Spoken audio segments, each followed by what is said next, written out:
呢度係 Little Bay， 面向住一望無際嘅南太平洋。我哋而家就落沙灘啦 ，Let's go。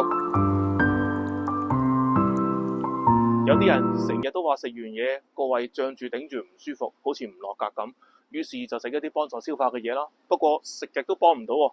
咁其實係因為佢個胃脹根本就唔係胃脹，呢個係食物，呢個係胃。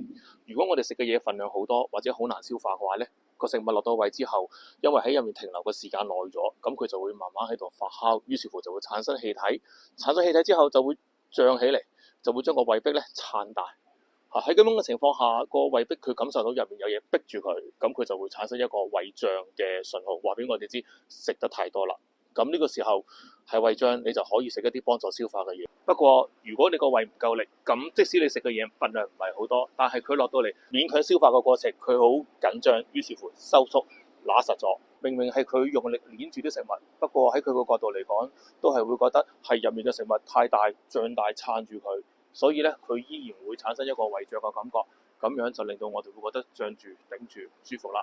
但係呢種脹其實個胃並唔係真係脹大咗，所以我會話其實呢個胃脹並唔係真係胃脹嚟㗎。